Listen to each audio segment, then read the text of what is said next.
Hey everyone, welcome to Carrie's Garage, and it is time for a 2CV restoration update. And boy, have I done a lot already.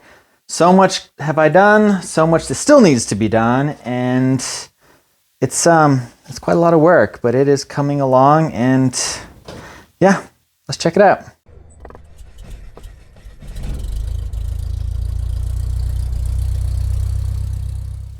So the body now lives inside the garage. I made some space the other day, moved some cars around, and I have been continually sanding, getting the old paint and any of the surface rust, and starting to figure out what I need to get repaired. I have discovered a few more things on the body, but it's not really that big of a deal.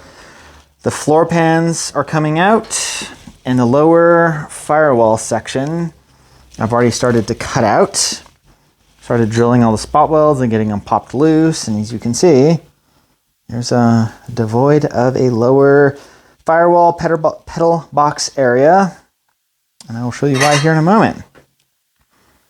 Getting all this cleaned up, there's some rust here that I'm going to have to fix, and it looks like I'm going to have to replace the parcel shelf because it discovered under some stuff has a bit more rust than I thought. So I'm going to order a new parcel shelf, and just because I can and it's cheap and it probably won't be too hard to do, I'm probably just going to do the window frame that is this section right here, so I can replace this metal because it's not super rusty. I could probably get away with it, but this stuff right here is going to be annoying when I try and paint it, and if I can replace it, might as well.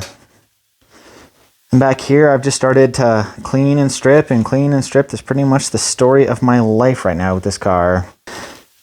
And this came in last week. This is brand new replacement metal. This is that lower firewall bulkhead pedal box. This is where the through pedals go through. This is an earlier car that's got the pedals that go through the floor. So that's what those are. All nice new metal. And these are the brand new floor pans for the AZAM. So start getting the old ones cut out and prepped up, and then we can start putting those into place and tack welding them together. And then along with everything else with the body, I have been sanding all of the actual body panels that come off of the car, getting it ready so I can start to repair any of these tears and slowly start working out any of the dings and dents. I'm not going to go super neurotic on it, but really big ones like this, I'll work that out. I've been practicing on some other metal and getting okay at it. It's still a lot, but it's not bad. And we'll finish cleaning off all this because everything's going to get undercoated and painted, and yeah, it's a lot of work. And then we've got the transmission, the engine. I've started to just slowly clean it up, and transmission seems to be fine. I don't really need to get into it, but I'm going to redo all the brakes and just clean everything up, paint whatever I need to. And then more on the body panels. The hood has completely been sanded down. Got a couple of little spots that I need to take care of. The doors are mostly sanded. There's some surfaces still that I need to deal with, and there's going to be a lot of body work on the doors, including them with a bullet hole. Down here is one of the passenger rear fender. This one's in pretty good shape. The other one's pretty much trash, so I need to source another one of those. And then the filler panels that go between the fender and the hood, that one is good. The other one is that one's messed up. So the driver's rear fender and that one are probably the only ones I'm going to need to replace. And then the bumper started getting sanded. That's the under tray for the engine. This is the seat mount. I need to start sanding that so I can paint it. And I got a welder. So good, fun things are now happening. And the gas tank, I'm gonna have to sand that down, clean it up really thoroughly, probably coat it and get it painted.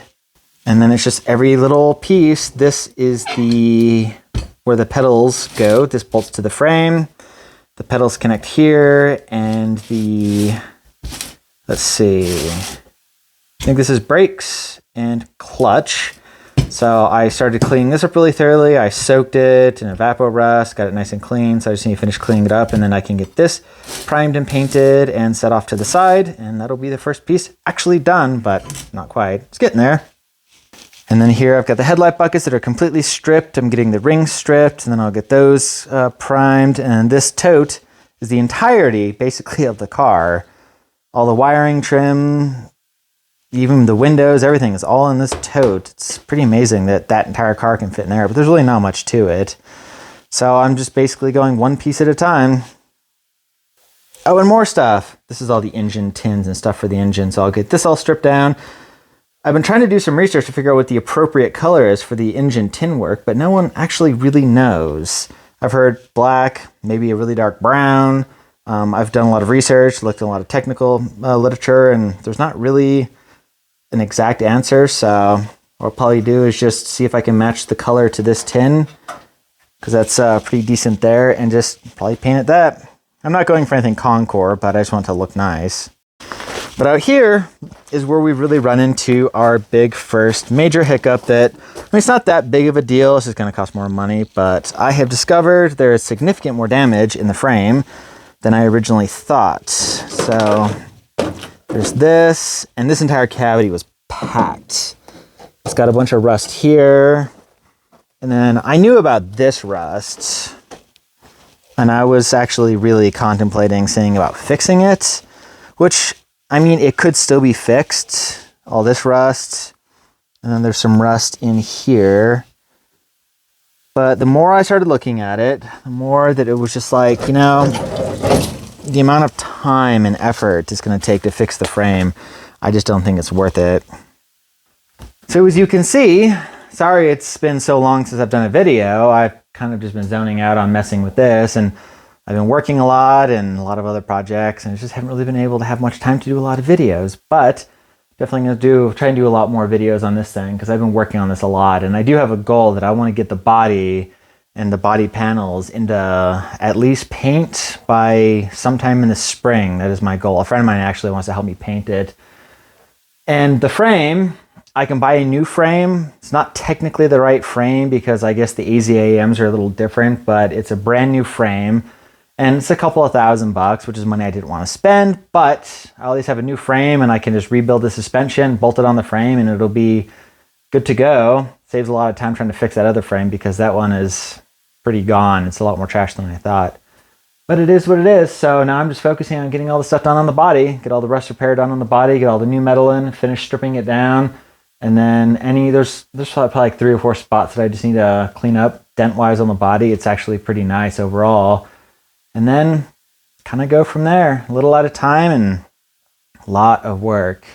Never really done a full-on restoration like this, but it's been interesting and a huge learning curve, I'll tell you that. Anyways, stay tuned for more 2CV episodes because there'll be a lot more coming. I've been working on it pretty much every weekend, every little bit of free time I have. And I'll tell you what, I'm tired of sanding. I'm so over sanding, but it's what it is. It's how it goes. Anywho, thank you so much for watching. I really appreciate it, and I'll catch you on the next episode.